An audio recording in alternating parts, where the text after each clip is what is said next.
السلام علیکم ورحمۃ اللہ وبرکاتہ۔ محترم ناظرین، آج 29 ستمبر 2022 بروز جمعرات کو پیدل سفر حج کرنے والے خوش نصیب انسان بھائی شہاب کے متعلق ایک دکھ بھری خبر آ رہی ہے کہ بھائی شہاب کو 2-3 دنوں سے بارڈر کراس کرنے کی اجازت نہیں مل رہی ہے۔ آپ کو بتلا دیں کہ بھائی شہاب اس وقت امرتسر سے 40 کلومیٹر دور خاصہ نامی گاؤں میں قیام پذیر ہے، جہاں سے انڈیا اور پاکستان کا بارڈر بہت قریب ہے، لیکن اب تک بارڈر کراس کرنے کی اجازت نہیں مل سکی ہے۔ جانکاری کے مطابق بھائی شہاب کے دستاویزات کلیئر نہیں ہو رہے ہیں، جس کی وجہ سے بارڈر کراس کرنے کی اجازت نہیں مل رہی ہے۔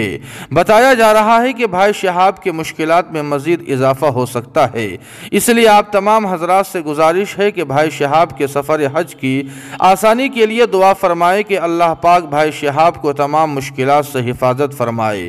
آمین ثم آمین یا رب العالمین۔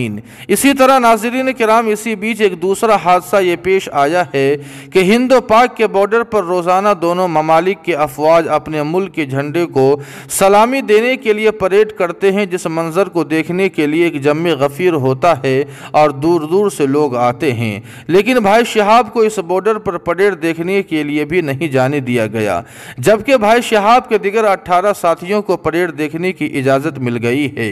بھائی شہاب کو اجازت نہ ملنے کی وجہ یہ بتائی جا رہی ہے کہ اس سے انتظامی معاملات میں خلل ہو سکتا ہے، اس لیے بھائی شہاب کو پریڈ دیکھنے کی اجازت نہیں دی گئی ہے، جبکہ ان کے 18 ساتھیوں کو اجازت مل گئی ہے۔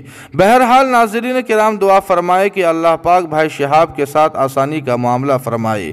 آپ سے گزارش ہے کہ بھائی شہاب کے سفر کی آسانی کے لیے ایک پیارا سا دعائیہ جملہ ضرور کمنٹ کریں، ویڈیو کو لائک اور شیئر کر دیں، اور قاسمی جی کے کو سبسکرائب کرنا نہ بھولیں۔ والسلام علیکم ورحمۃ اللہ۔